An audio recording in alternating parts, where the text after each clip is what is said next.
I did something I'm not proud of for science, and I cannot believe how I was punished.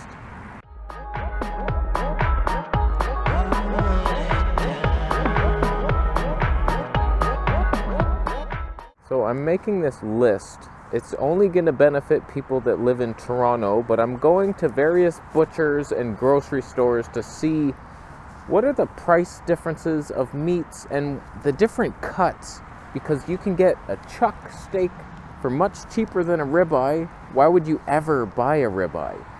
So like there's ground beef can be so different. So I'm working on this list. That'll be another video. But I wanted to compare it to like the worst factory farmed. I could not believe how cheap this factory farmed ribeye was. It was something like $13 a kilogram. And if you go anywhere else looking for grass-fed or even corn-fed but happier animals, it's like $80, $88. Like what? How can it be so different? So I bought one of the factory freak. What the hell happened to you, Nikon?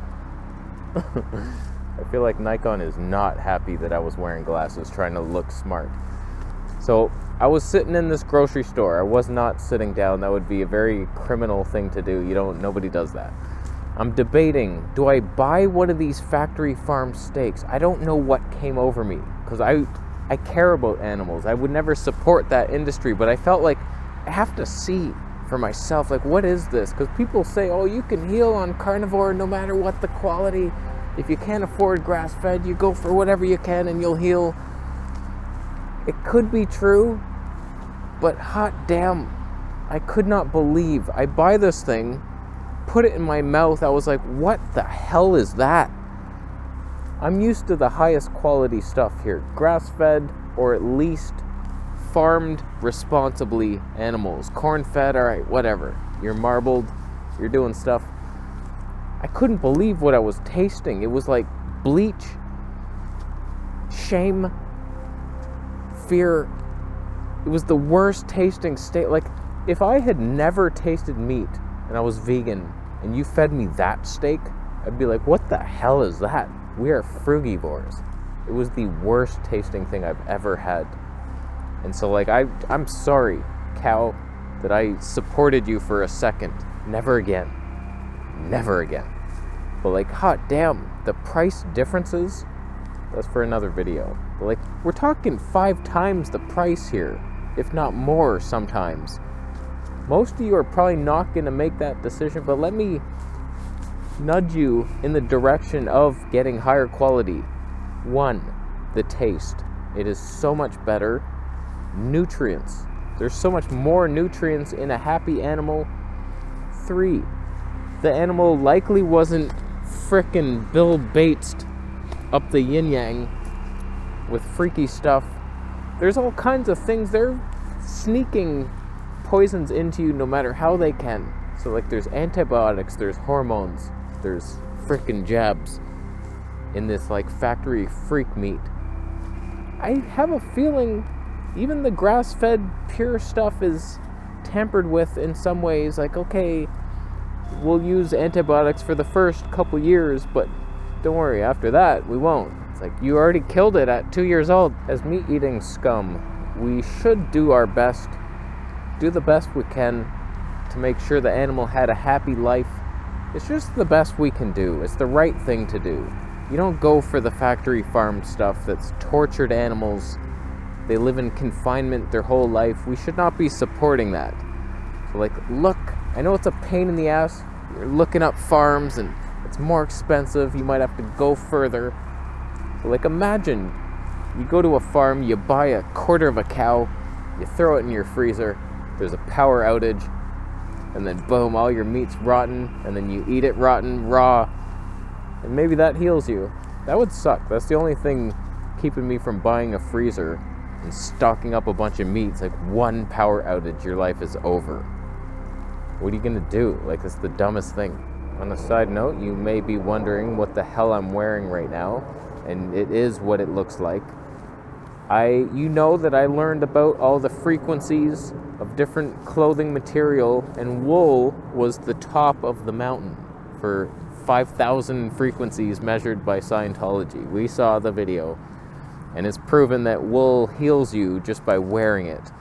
And so, like, all my life I'm wearing nylon jackets and fake synthetic polyester. It's like, no more. We're done with that. Is it raining? Why? I put one of my sheep gloves on the camera to protect it from the rain. Oh boy. So, like, I'm looking for a one ingredient jacket that will heal me with frequencies, obviously. And so I'm looking and I see sheepskin. That seems warm for a Canadian winter. It's somewhat ethical in the sense that it's a byproduct of the meat industry. Nobody's killing a sheep just for the clothes and then throwing the body out. Like, I eat lamb and then you would throw out the skin and the fur. That's stupid talk. So it's like, it fits me now in this carnivore world. I feel like we shouldn't waste the animal, and I sourced ethically as possible. They just buy it off of whatever, but like, it was happy sheep, grass-fed from Greece.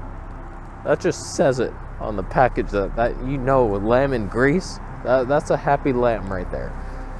So it's like, I feel good about this. It's warm, I feel right, and I'm a bit extreme in the sense that now that I'm carnivore, I don't want plants even touching me. So it's like, I'm gonna wear sheep fur, sheepskin gloves.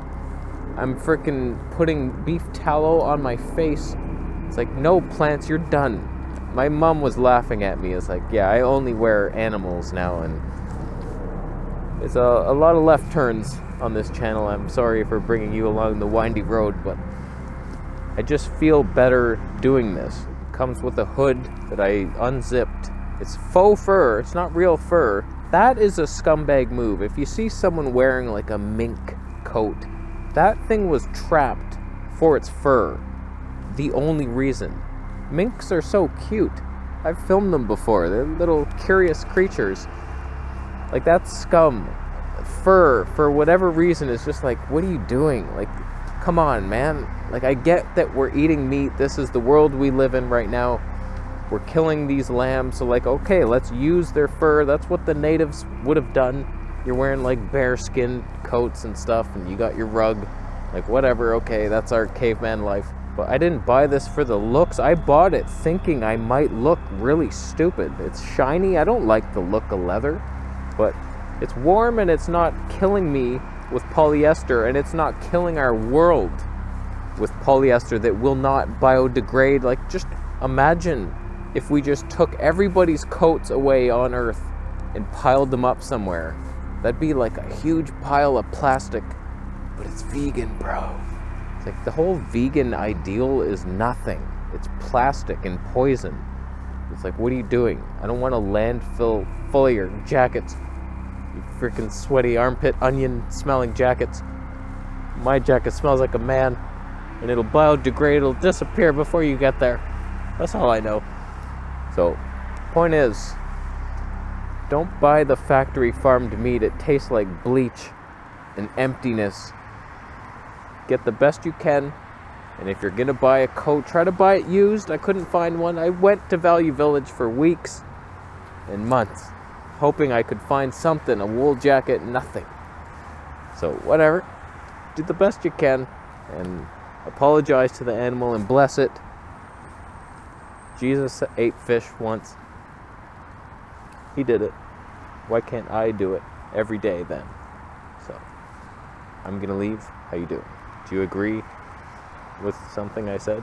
Factory farm meat sucks, man. The hell was in that thing? Thumbs down if you're wearing a polyester blend mixed with carbolic acids and Lego toys, but it's vegan and cruelty-free. Is it? You know what's cruelty-free? Walking away from your farts. Oh, cruelty-free. Yeah, I feel less cruel the further away I am from a vegan. I'll leave. My camera's getting wet. Subscribe for more videos. See you.